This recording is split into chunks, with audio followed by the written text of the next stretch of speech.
Welcome back for another helping of oysters, clams, and waddles presented by Bolin Media. I am Ross Bolin here with Barrett Dudley to discuss episode 6 of The Penguin on HBO starring Colin Farrell and Kristen Milioti. How we doing, Barrett? You ready for Halloween on Thursday?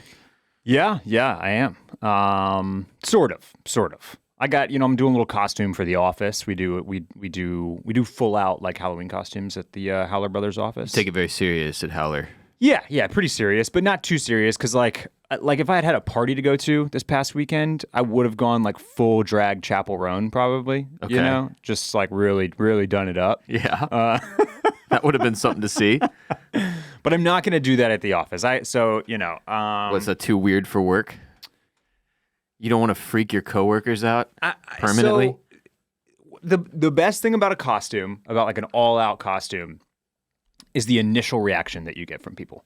That's the that's the high that is for people like me that are chasing the costume high. The look in their eyes. Yeah. That's what we're looking for is the initial like I can't believe you committed this much. And you've done that many times over the years, yeah. I would say. Yeah. But after that, you need the hubbub of a party, of things getting loose to keep you in a solid state of mind, not sitting at a computer for the next 7 hours doing your day job.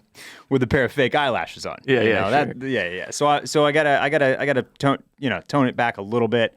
I will not be doing that. I thought about a little maybe like a little penguin type action. I was gonna say, man, like maybe a little Oz Cobb. You've been doing the voice work for the past month and a half. Yeah. It's like you got to put it to use.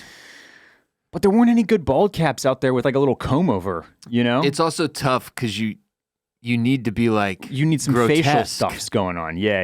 So you have to do like you achieve that. You'd have to do like some prosthetic work. Right. It would be and it'd be some time commitment, a little bit of investment. So I don't think that's going to happen either. But unfortunate because otherwise it would be a great costume for this Halloween. Yeah. But like we have all seen what Colin Farrell's been going through to transform himself into this guy, yeah. and it's a lot. It is a lot. Yeah, it's a lot. Well, what'd you think about episode 6 up top? I liked this episode. I thought this was good. I felt like it had really good pace, and it basically felt very classic like action film to me. And it felt like the second act of an action film, basically, which is usually where all the good stuff happens. Yeah. So you've got like we know the setup for the story. Now we're moving forward. You've got some key character moments. You've got some really good scene work, and then we kind of like set up for the third and the final act, basically. But I think this was a new director. I think this guy did episodes 6 and 7. Kevin Bray. And I felt like you could feel the tone. I think there was this happens sometimes when you go in these little blocks for directors where you can like feel the directorial shift a little bit. Sure, yeah. And I thought that there was some of that here, but I thought that it worked. You just saw me rewatching the opening scene of this episode, which put me there. I think it really helps you. Puts you there because it kind of feels a little bit out of one of the Nolan films. A little bit, yeah. It's got like the heavy industrial remix of like the Stroke Me. That's the song that's playing, I'm pretty sure, right? I think so. I don't know how much that's helping, but yeah, I'm pretty sure you're right. No, all our listeners, they were like, wow, that was a perfect rendition. But it's got the voiceover work there. Big shots of the city. It's got Vic riding through the tunnels on the motorcycle, and he's Penguin's laying out the he's just laying it all out there. We started from two mics, Ross. It was just 2 mics in a room. Now look at the studio we got set up here. He's hyping up the boys. Yeah, he's hyping up the boys. That's clothes on your back, food on your table. Yeah, so it was. I liked this episode. I thought this was a solid one. Didn't bombard you with too many ridiculous moments that took you out of it. No, like episode 5 did. No, I did not have any of. None of the that whiplash came that into you play. endured. Right. No, I thought this was all pretty well set up, and had some really good scenes. Well, let's get into it. It was written by Nick Town, as you mentioned, directed by Kevin Bray. I believe those are both new names that we have not mentioned before. Episode 6 is titled Gold Summit. It was the shortest episode of the season thus far at 53 minutes of runtime. This one starts out with Oz giving that voiceover speech to his men in his new underground lair while we get shots of Gotham and then Vic riding the motorcycle through the trolley tunnels. Seems like some time has passed, obviously, between episodes 5 and 6 because end of episode 5, they discover this lair. That's right. And now we are up and running, baby. It's humming. It's like humming. They have put in some serious man hours down there. Cut to Penguin's lair, officially up and running, and still some kinks with the electricity and the generators. Still going off generators, to work out, but we're moving. It's coming. They've got a guy down there like working on the electric box, trying to get the power going somehow. Yeah. But like you said, 2 buckets of shrooms, and they've now turned this place into, as Oz puts it, an underground empire. An underground empire. A lot of mushrooms. We got the guys in the suits. They're spraying the mushrooms. They got the whole thing worked out. Oh, yeah. They know what they know what they're doing down here, Ross. So Oz and his smugglers, which he has hired straight out of Crown Point. These are all Crown Point folks working down here. You got to hire local, Yeah. So they're invested in the neighborhood. That's right. And the drugs that flow out to it. So he's got them smuggling bliss to all of the boroughs of Gotham now, all of which are run by different gangs. You know how many boroughs there are in Gotham, Russ? No, you don't, because he doesn't answer the question. I think it's 6. Yeah. I'm taking a shot in the dark. Okay. But I think it's like 6. But Oz is riding high at the beginning of this episode because everything is going to plan. The only problem is they're still running off of generators because City Hall is rationing all the electricity and sending it to the rich neighborhoods. Classic.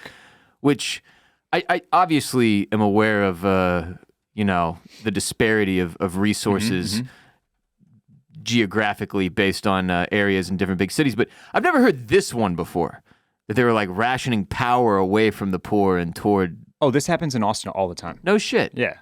It is not an accident that like whenever like we have some massive freeze and like trees crash down power lines and all that shit, like the east side stays without power the longest and like Westlake's back up and running in like 24 hours. Oh yeah, this is definitely So this is a thing. This is a thing. Yeah. Okay. Yeah. Okay. Well, then there's some real world tie in there.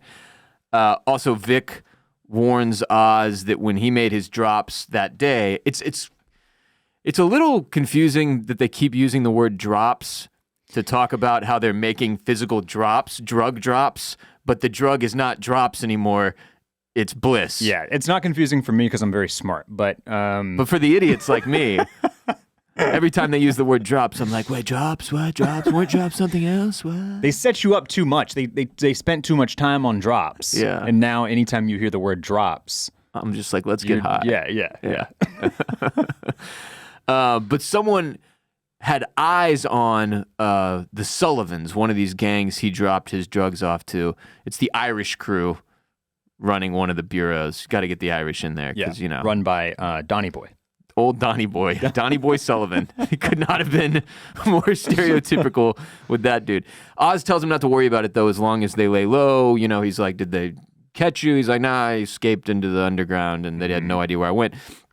Oz is also explaining that they've got like the love and loyalty of the people of Crown Point because they pay them. Yeah. People are going to tell stories about us someday, kid. Yeah, we keep this episode had a lot of like recurring themes going on in it. Some of it was like you could say heavy-handed, but I didn't mind it. I thought it was nice to keep coming back and like kind of like touching on these things that the show wants to talk about with some of the characters, and this was one of them. Not necessarily that like recurred throughout the episode, but this definitely like keeps harkening back to this idea that while Oz doesn't care about a lot, he does care about his legacy, and this is like probably his number one dream is to be remembered fondly by the neighborhood. Right. By a neighborhood. Doesn't matter which one, just a neighborhood. He wants to be remembered by one. I think he's brought this up every episode once, right? Like it was kind of in the opening of episode 1 when we're really getting to know Oz and he's giving that big speech to Alberto. It's kind of like laying the groundwork for his character. It's like a pillar of his self. Of his really, being. Yeah. Like Eve says later in the episode, not a complicated guy. And he's not. He really wants 2 things. 1, to impress Mommy Penguin. Yeah. Mama Penguin. 2, the respect of a neighborhood. Yeah. That is it. And like you said, doesn't seem to be particularly caught up on or hung up on which neighborhood it is. Yeah. He just wants some neighborhood to respect him. And right now he's going with Crown Point. Meanwhile, Sofia, the hangman gigante, has just finished banging her former therapist, Dr. Julian Rush, who she has tied to a chair and has scratched and clawed the shit out of him, out of his chest, and he's just got marks like all up on his shit, man. Not a whole lot to take away from the scene, but there was one line that caught my attention. Julian says to her, "When you find Oz, feel free to take advantage of my expertise." Yeah. And being the idiot, this one went over my head. What is he referring to here? They're going to arc him, torture his ass. Oh. Yeah. Okay. Yeah. Well, that doesn't bode well. No. But yeah, maybe a little electrotherapy, a little of this, a little of that, a little psycho terror, dark type stuff. Maybe using bliss in the way that Arkham uses it, which seems like it's a little bit different. Damn. Yeah. They're using his, yeah. There you go. Because I was like, what is his sexpertise? Like, what was his expertise? I don't even know if we ever got to see it. But yeah, I guess he was always in the room with her when she's receiving electroshock therapy, and was obviously also a part of making sure certain inmates got certain drugs. Was under the tutelage of some bad hombres. Yeah, you're right. Yeah. Okay, there you go. Sofia goes and sees Salvatore Maroni, who is like, I believe in the same residence here. They're living together now. Yeah, he's living up at the Gigante household. Yeah. Formerly the Falcone mansion. That's right. Cooking up some food in the kitchen. Iranian food, I believe, because he mentions that this is the food his wife taught him how to cook. He wanted to be able to pass it down. So they talk about how Oz's man was spotted delivering product in the Sullivan territory, as Vic obviously mentioned to Oz, saw somebody watching them. Salvatore says Oz is a weed. Then they eat together, talk some about their dead family members, Her dad is brought up, his wife is mentioned, her brother is mentioned. Then they get down to business, and Sofia says they need to send a message to anyone who plays with Oz that it comes at a cost. Yep. So Oz heads back to his safe house in Crown Point and turns on the record player, which shorts out almost immediately and causes them to lose power again. It's just a terrible situation there in Crown Point. He sits down to eat with Mama Penguin and Vic, and you have like a few moments of seeing them sort of operate like a happy unit, this weird makeshift family. And then Mama Penguin starts to struggle with her memory, has a full-blown meltdown, once again thinks Oz is her husband and that she's like living 30 years ago. And Vic tries to pacify her by saying that her dead son Jack is actually fine. He's just downtown paying the electric bill. I have no idea what he was thinking here. He was just like trying to figure out a way to make this not. He's just like going along with the dementia. Basically, he's just like, oh yeah, your son. Like he's getting it all fixed up. Don't you worry about a thing. Right, trying to keep her from having a full scale freak out. Yeah. Oz shuts that shit down pretty quickly though. He says he's just making it worse. You got no right. No right. You got no right, Vic. Don't talk about my brother. You got no right. Then Oz gets a call from the triad representative that he's dealing with, Link. Not the head guy, but the head guy's guy. Link tells him they're not going to be able to work together because they're watching the news and, the bodies of these Sullivan men who were slanging bliss were found hanging. So Sofia has already enacted her little counterattack here.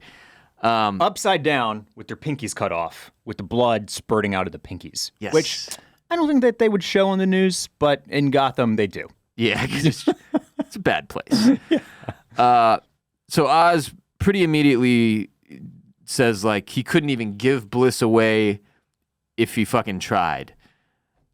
Which, first of all, it seemed like he should have foreseen that there would be some act of violence and vengeance on behalf of the Falcones and the Maroni, or I'm sorry, the Gigantes and the Maronis. Yeah, I'm overlooking this one. I'm just like writing it off, like, okay, whatever. It's fine. I just moved on, but it was for a moment like 100%. What the fuck? He didn't have any. He just why plan in place for when they clearly would have an issue with this. You didn't think that there was going to be like some type of they were just going to lay down and take it, right? Like no contingency plan at all. But he very quickly does get a contingency plan, and it is to just give the bliss away. Right. He's like, well, that's light bulb. Let's create the demand anyway. Yes. And then they'll have to fulfill it. They'll have no choice but to get all the fulfill it. boroughs hooked on bliss so that the gangs have no choice but to supply bliss because these people aren't going to want anything else, right? Yeah. So he has his men go drop bliss off all over the city, the restaurants, the bars, the diners, and I just got to say, it would be kind of crazy to be at a bar or a restaurant or a club at night and just see some gangster come on, drop off a box full of fucking free drugs. Like, have at it. Never something I experienced personally. But yeah, so the gangs, like you said, they're going to know that bliss is in their hoods, whether they like it or not.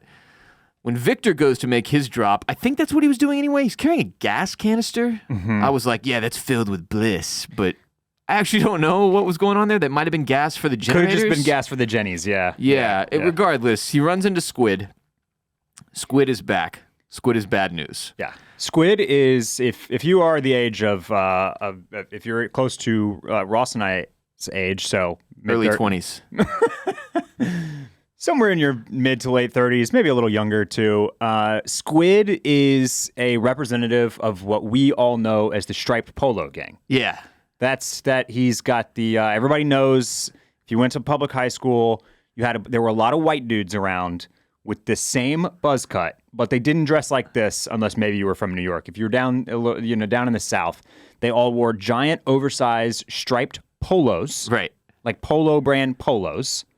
And then big, like, baggy khaki pants with those, like, polo, like, brown and black buckle shoes. And they talk like Squid. Or maybe some Jordans or maybe some other Nikes or whatever. But the haircut, the overall look, the diamond earrings, and the voice, the way that they talked. Yeah. That Squid to a T. So everybody, I'm positive y'all know what I'm talking about. We dealt with a lot of Squids. We had a lot of Squids. At Westside High School in Houston, Texas. Yes, yeah, for sure. Yeah. So Squid presses Vic over, like, he's like, what are you, a sneakerhead now? Obviously, he's got much nicer clothes on. Vic has hit a come up. He's got a pair of Jordans on. And it is clear, which is kind of a classic gangster, organized crime lesson. It's basically the entire movie American Gangster, where Denzel's character is like, never wear nice shit, never have a flashy car, certainly not a fucking plum Maserati with gold rims, but then he wears that big mink coat to a boxing match, and it like fucks his whole life up and ruins everything that he's worked for the last 20 years. So anyway, Squid wants to talk to Vic. He wants Vic to talk to his boss. He wants in. And bring him in on whatever they've got going. Yeah. Let's get this motherfucking money. Let's get this fucking money, Victor. Welcome back to the neighborhood. He's like he's doing that thing too where he's like, he's intimidating, like he might hit you at any second. And actually literally a couple of times, like, he does fakes him. Dude, come on, stop fucking, man. God damn it. Like, but then when the conversation's ending, he's like, welcome back to the neighborhood. Like, it's manipulative and confusing. Oh yeah. He's being a threatening little shit. He's a shit. Squid. Squid. Fucking Squid. Elsewhere, Salvatore and Sofia break into Oz's old apartment and they start rooting through all of his shit. They're trying to find someone he cares about, right? Which Sofia points out, like, that's where he's like, it's a strong suit. It's his best quality or something. He's got nobody. Like, Maroney picks up a photo of like his mom and his brothers, and he's like, "Oh, look at this. What about this, huh?" And she's like, "Oh, those people are fucking dead." Because as we picked up on, Oz lied to Sofia and told her that his mother was dead. Sofia notably pockets his cigar cutter in this scene, which I was like, that's gonna come back to be used. Yeah. Eventually, Sofia finds a photo of Oz's girl, Eve. You're thinking she's gonna put his penis in it? His penguin penis? Did you see the story? Because you brought it up. Penis. You brought up penis. Did you see the story that they had like a weird penguin penis made for Colin Farrell to wear? I did not. I swear to God, this like part made of his the rounds costume? on the internet a few weeks ago. Yes. Like to get him fully into character? Yes. He's got a little cod piece on down there? there? Like a weird penguin penis. I don't even know what that entails. Okay. I didn't look too much further into it, but I saw this story multiple times on my timeline. He needed it to get all the way into character. Method guy. That's what opened up, the voice work for him. Had to have the penguin penis. Yeah. Hashtag penguin penis. Finds Eve's stuff in one of these drawers, right? Which this was this was an error. Should not have left a drawer of her shit and like a photo signed and all that. Anyway, they found a person that clearly Oz has a connection to here. So that'll be a thing in a little bit. When Oz gets back to his safe house that night, so not the apartment they were searching, that's where he used to live. Yes, that's, with the fucking cheesy fireplace that turns on the music and whatnot. Back in Crown Point. That was a nice little, that was a good little. That line there? Yeah. Where he turns it on, he kind of looks at, Maroney turns it on and looks over at her and he's like, and she's just like, I know. Yeah, I know. That was good. Such a cheese dick, yeah. Mama Penguin has taken a spill in the shower. Classic old people problems. She is deteriorating pretty quickly, and though it is like a touching scene with a son comforting his sick mother, it ends with her asking him to promise that he'll kill her if her mind goes much further, which is incredibly dark. Yeah. Right? She doesn't want to live without her dignity. She doesn't want to live like a vegetable.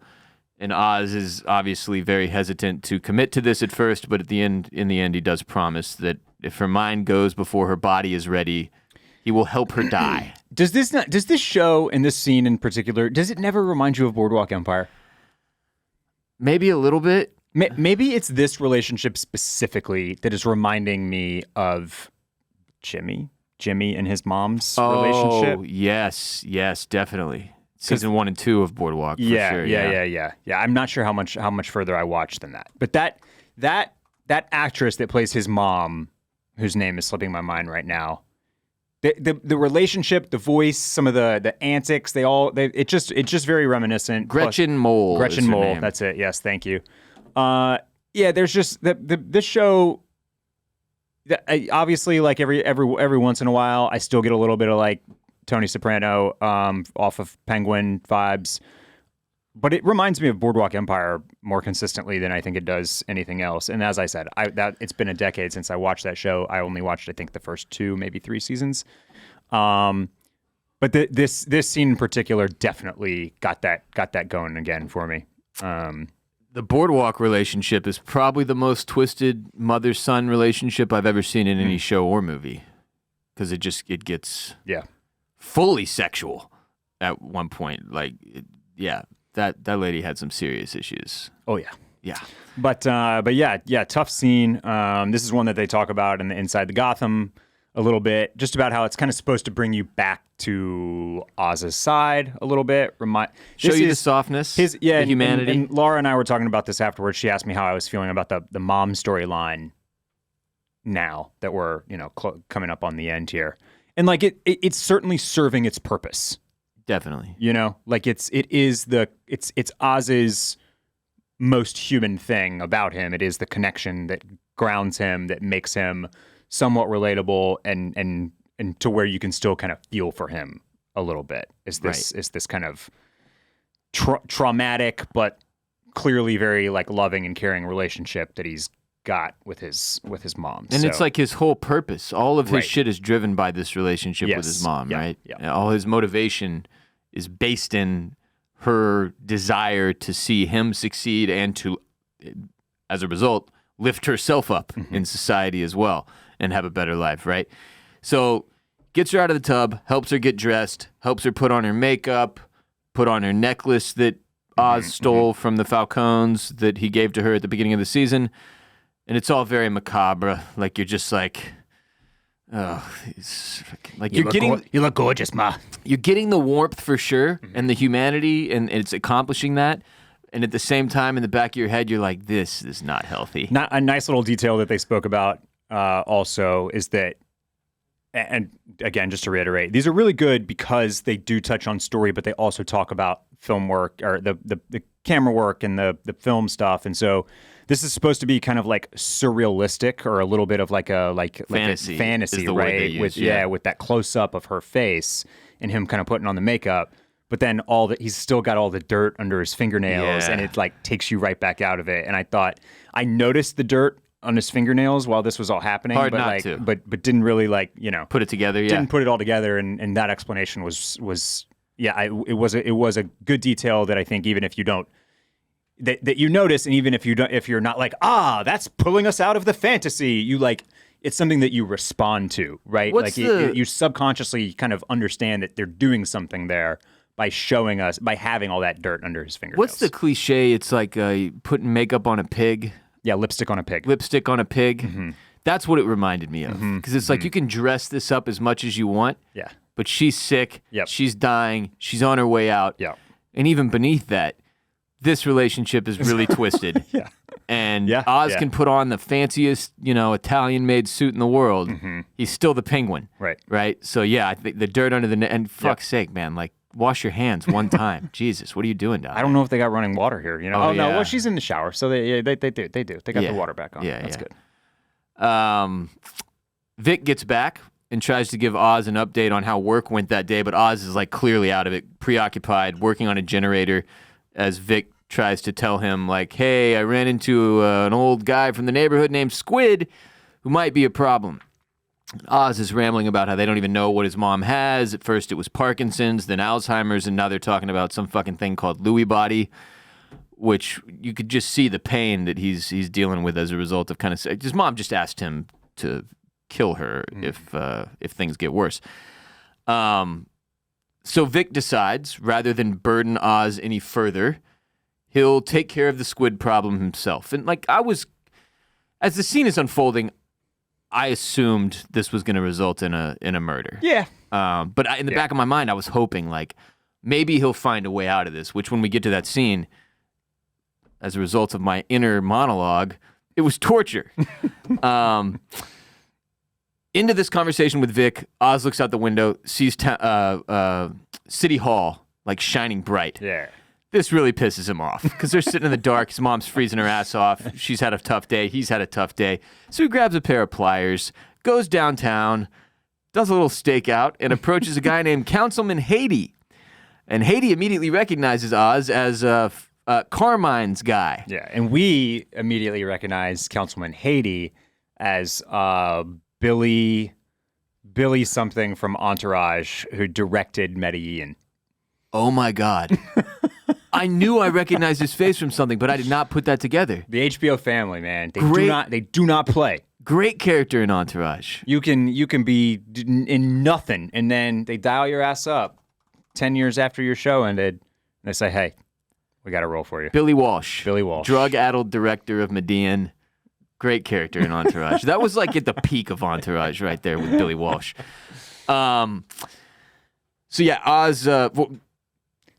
what's his name? Honestly, kind of ahead of their time. Like this is way before people were talking about how, or before it was on Front Street that like all these male directors are just piece of shit assholes that think they can do anything because they're like artists. Pre-Me Too, pre-Harvey Weinstein controversy, yeah. Definitely.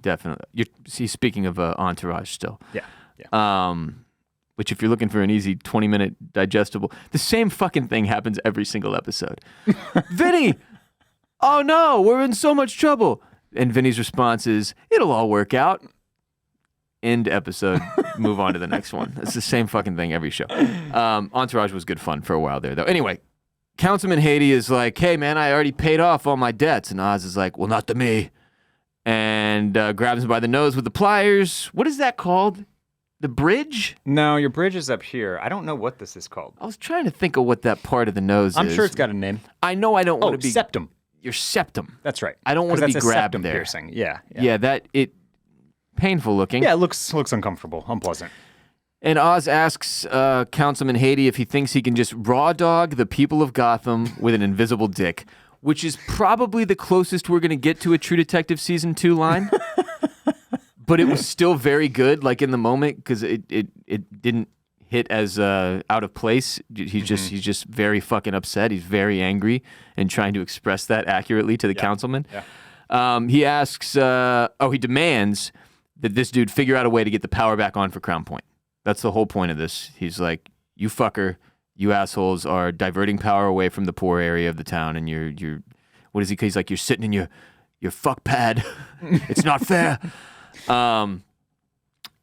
Whatever he said definitely triggered the welcome to Fuck Mountain or whatever Judd says. From Arrested Development. Yeah. I love the part where at the end he's like, here, check your lease. You live in Fuck Mountain. Yeah, or whatever it's the best. At the end of this conversation, he's like, "Here, let me see your tie." And you think he's gonna help him straighten his tie, but no, he in fact uses his tie to clean the blood off of his pliers. Loved that moment. Yeah, that was a good detail. Yeah. Tells him his name is Oswald Cobb. He's not anybody's man. Next time you won't forget. And then he sends him on his way. What about the teases? We don't let them in. We don't. I can't. I feel for you people who never watched Arrested Development who listen to this podcast, because it's just thousands of references over the years that have gone over your head. And by God, what are you doing? Go watch the show.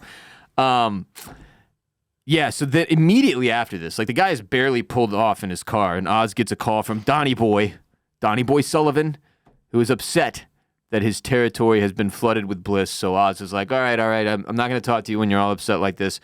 Here's a spot. We're going to have a meeting. I'll see you there. Family meeting, y'all. You ever get home from work and wish you could just plop on the couch and enjoy your favorite TV show or movie without having to worry about what's for dinner? Of course you do. We all do. Today's episode is brought to you by Factor, and they can help with that. Sweater weather pairs perfectly with savory fall foods, but with your busy schedule, sometimes it's hard to eat the way you'd like to. That's where Factor comes in. Their chefs do the shopping and the chopping to bring you fresh, never frozen, fully cooked meals right to your doorstep. All you have to do is heat and eat.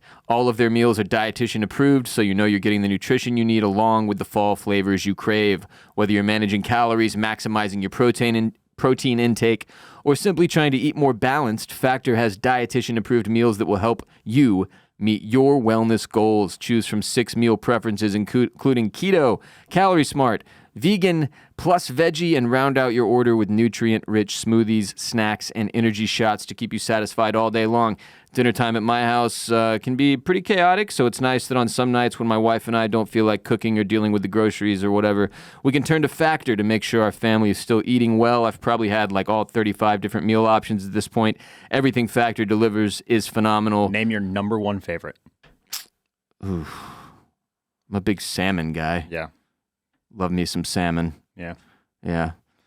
Smoothies are gas too. Yeah, I've had a bunch of the smoothies. Every time I run out of the smoothies, I feel sad. Yeah. They go very quickly in my house. Yeah. But yeah, it's by far the best meal delivery service I've tried, and I've tried a lot of them.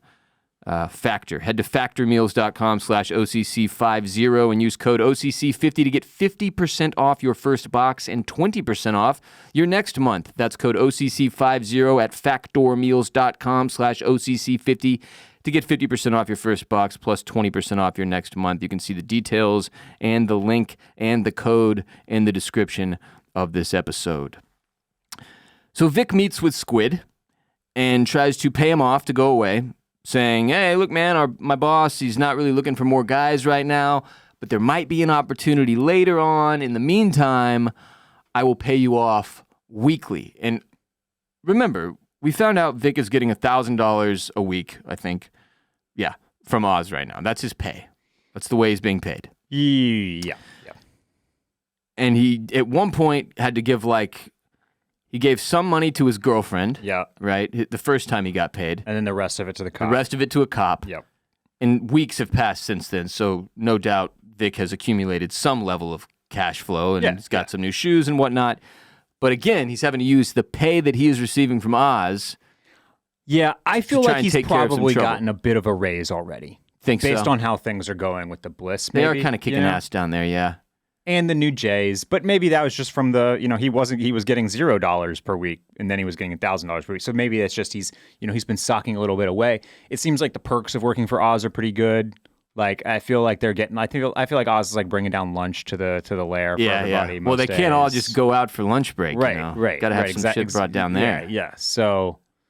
So yeah, he's doing okay. He's doing better, but he's basically paying protection. He's offering to pay protection from this guy. And Squid does not go for it. I was hoping he would. I kind of thought he would. I thought this was kind of a genius move. Right? Smart play by Vic. Right. And then Squid starts throwing the cash back in his face, and I was like, oh God, here we go. Yeah. So Squid lets Vic know that he is not going to take this deal. Also, he is aware of Oz. He refers to him as the Wizard of fucking Oz. Apparently, enough chatter has gone around in Crown Point that all these dudes are working underground and whatnot, and there's some dude named Oz who's the head of the whole operation. He also mentions having seen Vic with an old lady, which is extremely problematic for this entire situation. And he also mentions that there are a bunch of heavy hitters looking for Oz and threatens to give information to them so that he can make some real money unless Vic agrees to take him to his boss. Vic tries to warn Squid that this is not going to go the way he thinks it is, that Oz is going to kill him. Squid does not care, just gets even more persistent and angry. They start walking. Victor tries one last time to dissuade this guy, tells him, hey, Oz won't be back for a few hours, and Squid's like, I got nothing better to do with my striped polo, I'll wait. And so when that doesn't work, Vic turns around and shoots him in the neck. And Vic has to watch as Squid bleeds out. It's a gruesome scene. And Vic apologizes repeatedly after Squid passes away. He's like, I'm so fucking sorry. And then he goes through all the different phases. Why'd you make me do that? Fuck. And then he hears a helicopter and he runs. And we'll get to a little more on the effect on Vic here momentarily. But you had to see this coming. Yeah. Still a tough watch. Yeah. Poor kid being corrupted day by day. Sofia goes around with the photo of Eve that she found in Oz's old apartment, asking girls if they have seen her, trying to find this chick. None of the girls will talk, though. And it's pretty clear, based on the amount of money she offers up to those two hookers, that they're not talking because they want to protect Eve, not because they really don't know where she is. No, the bitch. Yeah. Then one girl, Roxy, steps up and tells Sofia what she wants to know. Roxy was the one that was being flirty with Vic, right? Yes. Yeah. In exchange for some money, she gives up the information. So Sofia goes to Eve's place, gun drawn, and Eve is expecting her because it turns out Eve heard she was poking around and had one of her girls, Roxy, tell her where to find her so that she'd stop messing with her girls. She's trying to protect her squad, right? Great scene here from Kristen Milioti and Carmen Iogo, pretty sure is how it's pronounced. Yep. They both really shine. You got Eve in sweatpants and a sweatshirt, not dressed in her hooker gear. And no wig, right, relaxed, off the clock. Right, yep. She says Oz has only seen her like this a couple of times and he doesn't like it, which was a funny line. Eve says she knows what Oz is, a liar, a narcissist, a killer, but we've all got our shit, don't we? And she's like, I mean, you've certainly got yours. And at this point, she's still operating under the assumption that Sofia is the hangman, right? She starts rattling off the names of the girls that the hangman killed, says that they were like family to her. And so Sofia, in turn, has to explain that her father killed those women. It wasn't her. Killed those women and her mother and pinned it on her. So this whole thing like gets flipped up on its head. Yeah. And you could tell Eve is really taken aback. What's more, Sofia explains that Oz knew this. Oz even helped cover it up and let her rot in Arkham so he could move up. Now, Eve has just explained that she knows Oz very well. You can see the wheels turning in her head like, holy shit, she's telling the truth. This is, wow, right? Eve, for most of this conversation, seems resigned to the fact that, like, Sofia is going to kill her. When Sofia first comes in, she's assuming, now I'm in the presence of a serial killer who kills almost exclusively women. Yeah. And on top of that, she was Oz's alibi for the night that Sofia's brother Alberto was killed, which also comes up. But in the end, Sofia decides to let her live. Eve does a good enough job of playing this situation, making her own little argument, right? And those lines about she had her girls back and the girls have her back, I think are really, really effective. They were huge. For Sofia, who has never had that, as she kind of explains. And she says, like, regardless of what I was born into, because initially Eve's argument is like, you were born into a position of not needing anything. Right. You don't know what it's like to be me.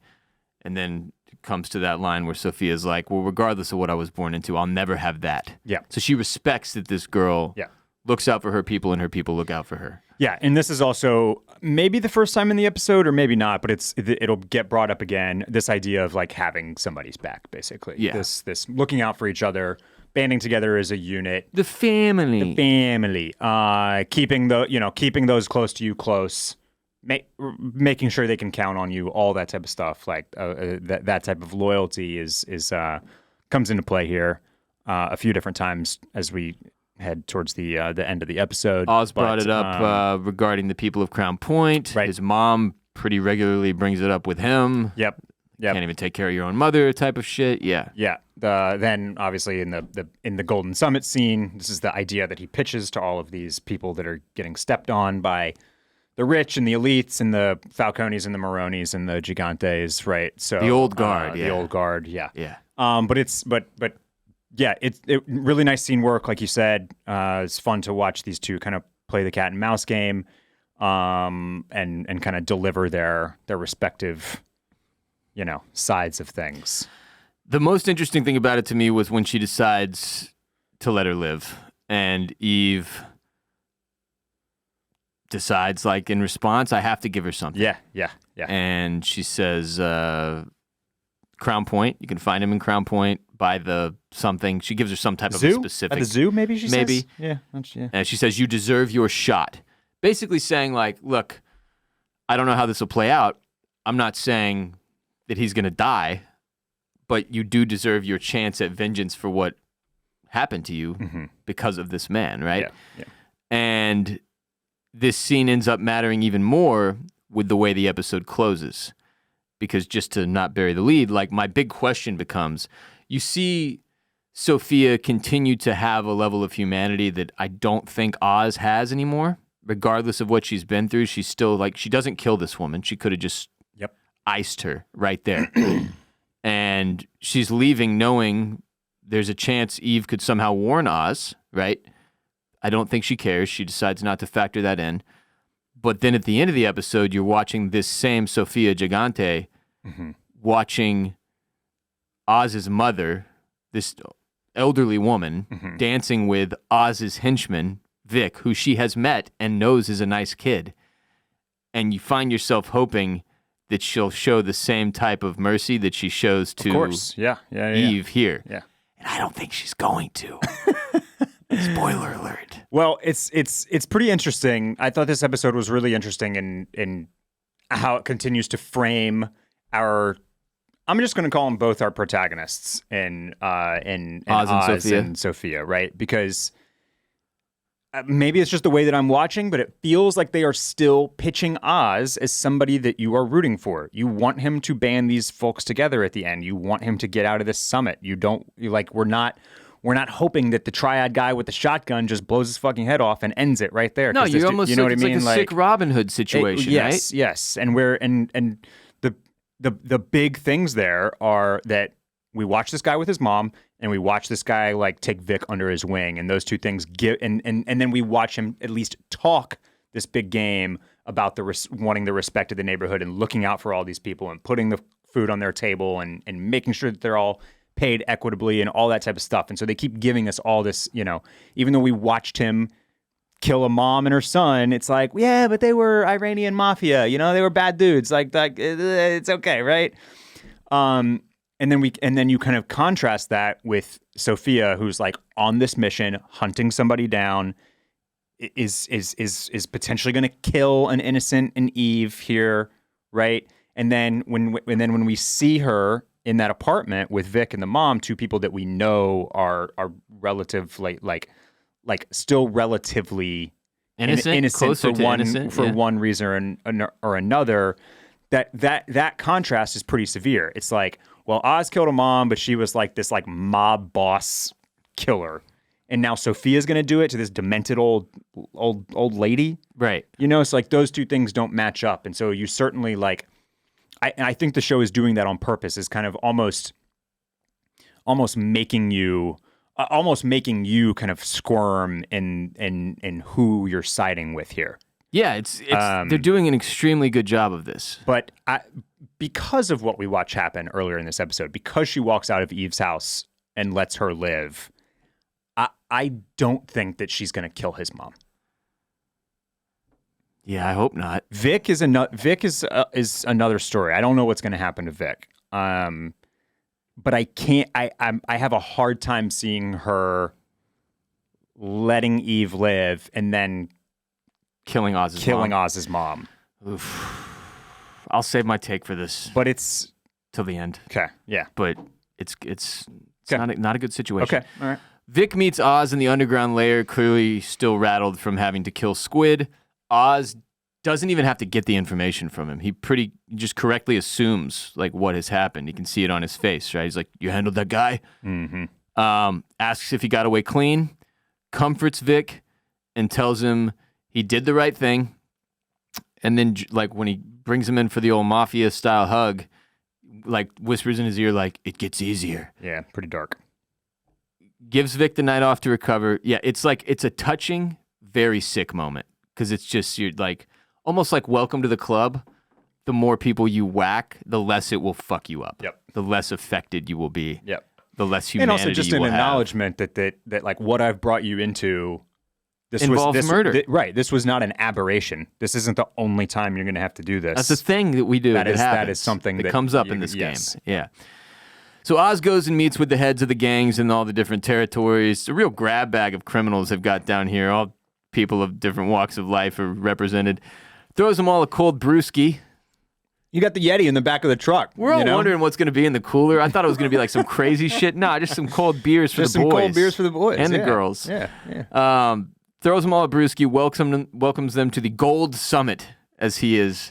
I thought this was, because it's like Oz would not come up with something that didn't sound kind of stupid. Uh-huh. So Gold Summit is sort of perfect. And I believe I caught that on the beer label that the beer is Gotham Gold. Oh, wow. Yeah. Nice. Yeah. I could not quite get my eyes on, like, I was trying to see, like, what is that? What the fuck is that? I think the beer is called Gotham Gold. The fucking Gold Summit. He says he knows they all hate each other, and him more than anyone. But this night will go down in history. Gives him pretty much the same pitch he is wont to give anybody he's trying to get into business with. Yes. The Triad, Sofia, like we've seen this before, right? But it's basically like, fuck these rich people. They run shit. We eat shit. And then he keeps harping on, like, they don't even know your fucking names. Right. Right? Like, you think these people are, looking out for you in some way. They don't even know who you are. With Donnie Boy Sullivan, he's like, "Donnie Boy, your people built the bridge. They didn't even name it after you. They named it after the rich scumbags who took all the credit," know? Yeah. Doing the whole, like, immigrant, getting stepped on thing. Totally.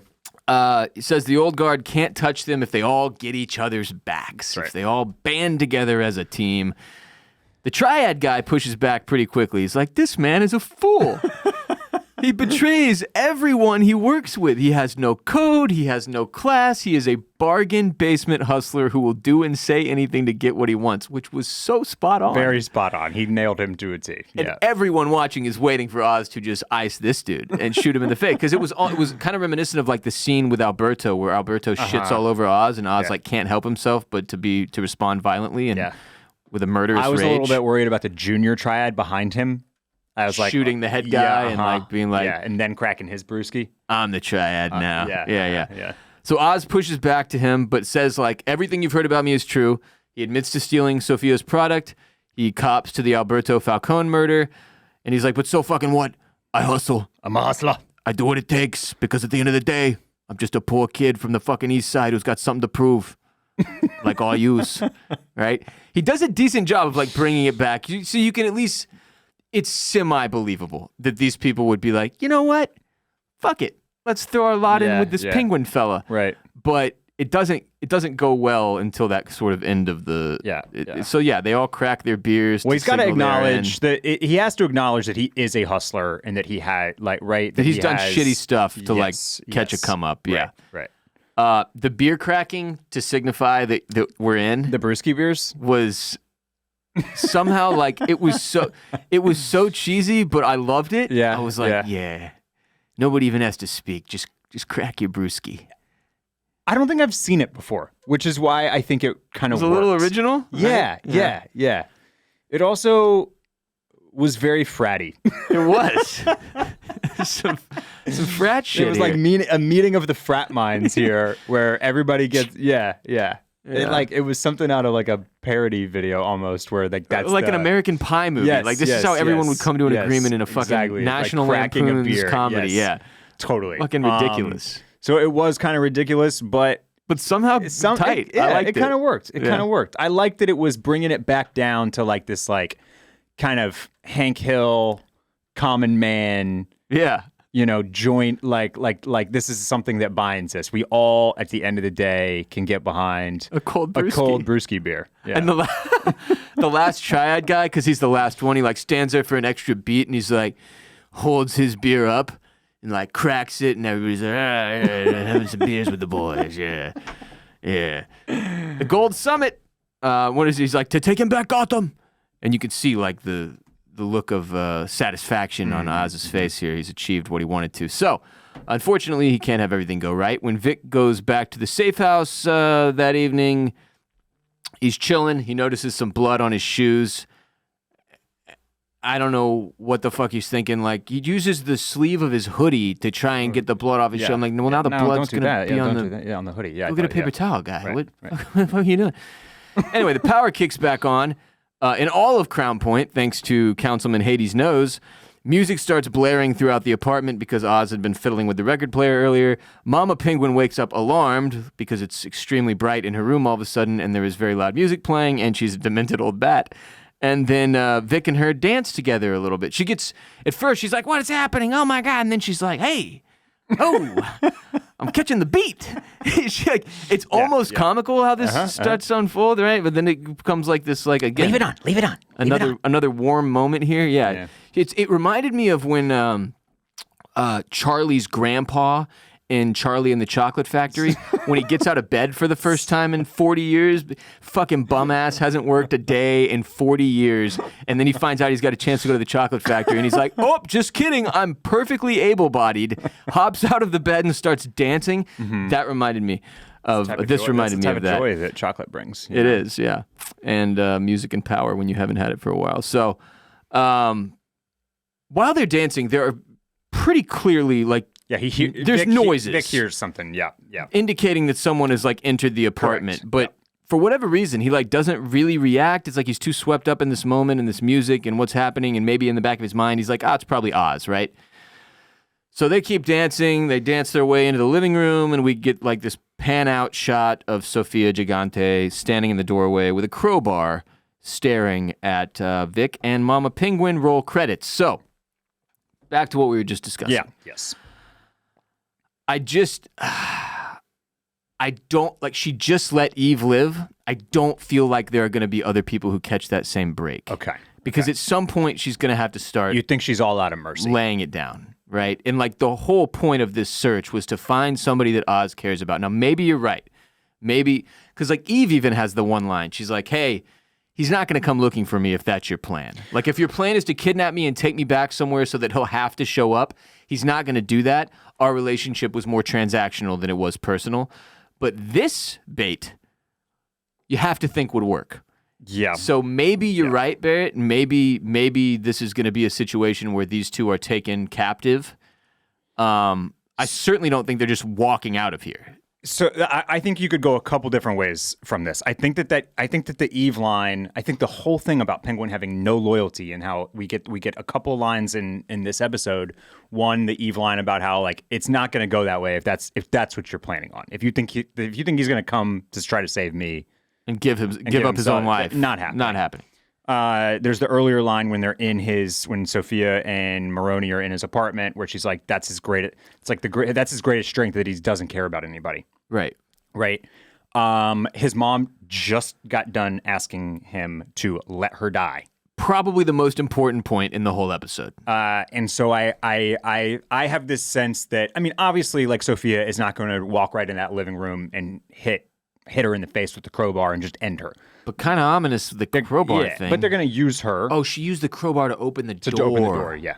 Okay. Yeah. That makes me feel a little better.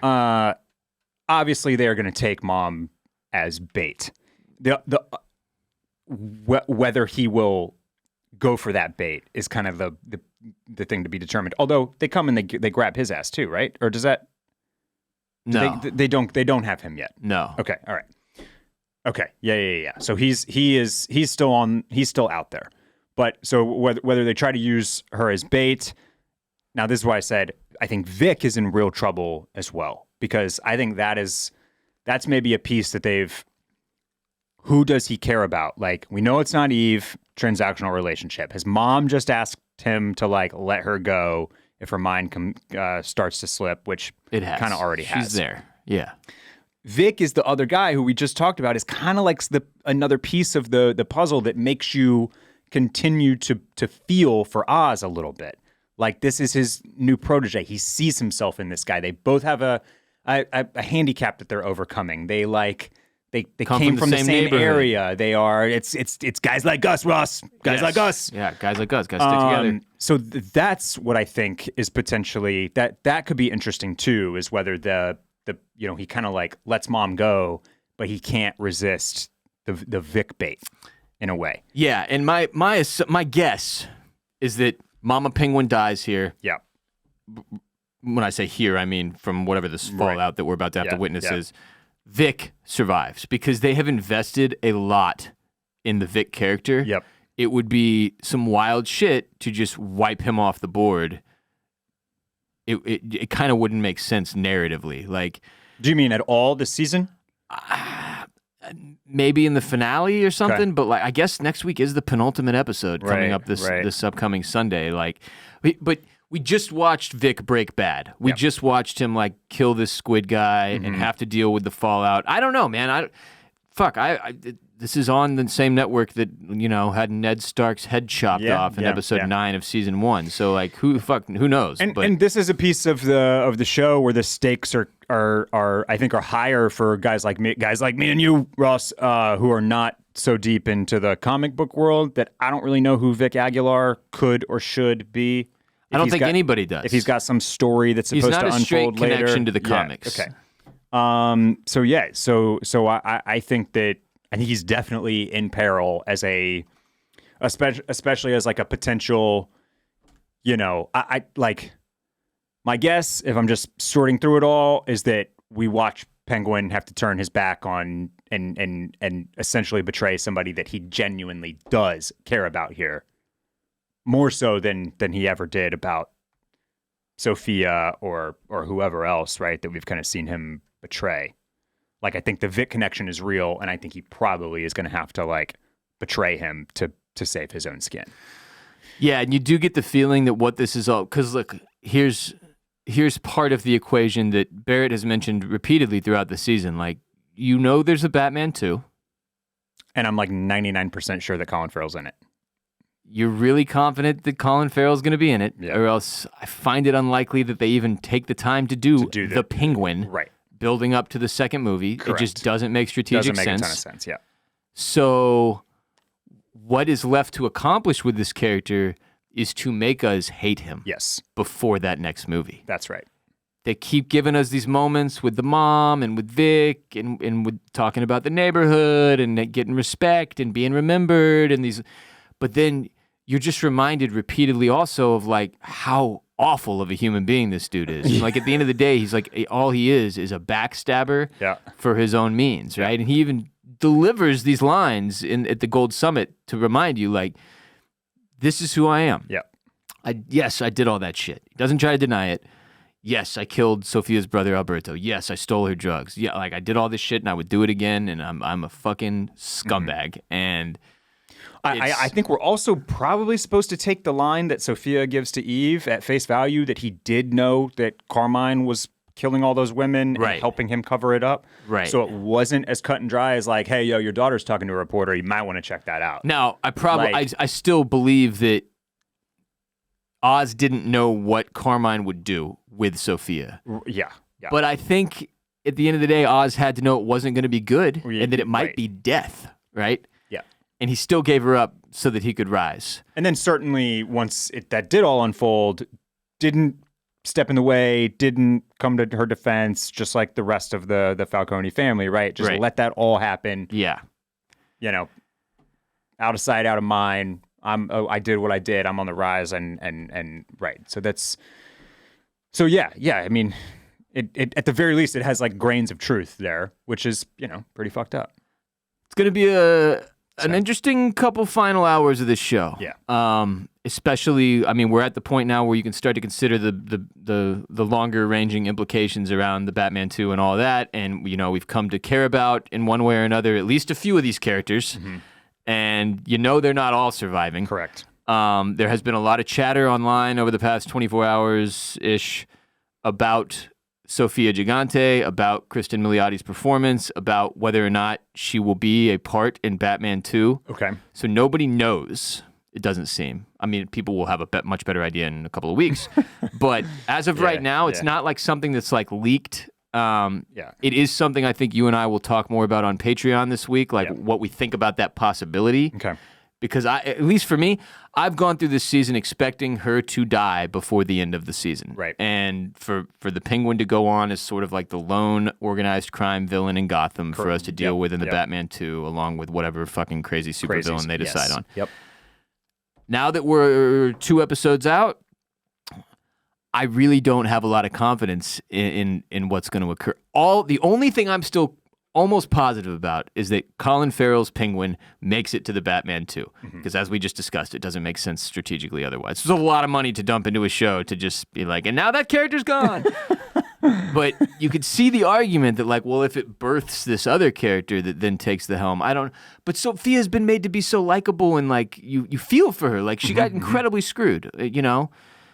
The people she's killed since were people that were either in the game or that frankly kind of deserved to die. That's why she's not an antagonist in this series. No, she's not out there whacking a bunch of innocent people. So they right now they're both kind of these like anti-hero kind of quasi protagonists. And you get the feeling like there can only be one, right? So it's gonna be a tough watch, I think. These final couple episodes should be dark, a lot of people dying, I have to assume. And they've done a great job of building this up through 6 episodes to get us to this point where you kind of feel invested on both sides.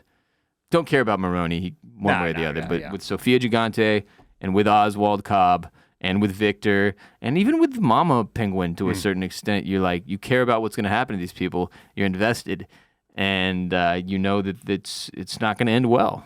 Yeah. So, good times. Any final thoughts on this episode before we close out? No, I think that I think we hit it pretty good. I'm sure there'll be more to talk about later this week. Do you like this episode? Yeah. No, I enjoyed it. I thought it set us up really well for the penultimate and the finale, and that's what we needed to see accomplished here. And there were some exciting moments again. I thought the climax was the Gold Summit. I was like, hey, good for us. We're ending on a high note, some positivity.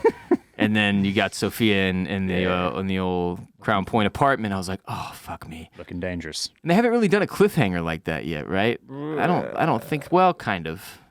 Oz escaping the Mama Maroni situation was sort of a cliffhanger, but I'm very excited to see the next one. This was one where I wished it was available immediately. Like I was like, fuck. I want to know what's going to happen to Vic.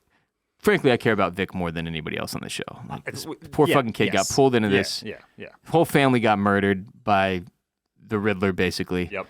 You know, now he's just dealing with the fallout, trying to put the pieces of his life back together. He could have bailed to California with his girl. Should have gone to Cali. Fucking should have bailed, man. Yep. Now he's killing squids and getting held captive by the goddamn crime families. Mistakes were made. So Barrett and I will be back later this week on patreon.com/oysters, clams, cockles, where every week we dive deeper into each episode with further digestion and discussion driven by hotline calls from our listeners. You can subscribe on patreon.com/oysters, clams, cockles today and enjoy a 7-day free trial, which will allow you to check out the 5 existing ad-free exclusive Patreon episodes that we have done on the Penguin Season 1 so far. Go to patreon.com/oysters, clams, cockles now. Subscribe, enjoy, stick around to support our show. Also, please support our sponsors all season long. Today, we once again had Factor, factormeals.com/OCC50. Use code OCC50 to get 50% off your first box and 20% off your next month. Details in the description of this episode with a link and the code there. If you are a fan of F1, check out Bolin Media's premier F1 programming, Formula Bone, available wherever you get oysters, clams, and cockles. You can check out my personal show, the Ross Bolin Podcast, as well. And if you're a Houston sports fan, check out Banging the Can, My Houston Sports Show. Mr. Dudley, where can the people follow you to keep up with your happenings? I'm on Instagram and X at Barrett Dudley. At Barrett Dudley. I'm at WR Bolin on those same platforms. Go to bolinmedia.com/shop to grab yourself some merch. Thanks for being here today. Thanks for listening. Thanks for watching. Thanks for supporting our show. Enjoy your Halloween. If you are not going to be with us later this week on Patreon, we will see you next week. For those of you on Patreon, we look forward to hearing your reactions. Mollusk Militia, get your hotline calls in. And we also look forward to hearing from y'all on social media. Until next time, waddle, waddle, waddle, waddle, waddle, waddle, waddle.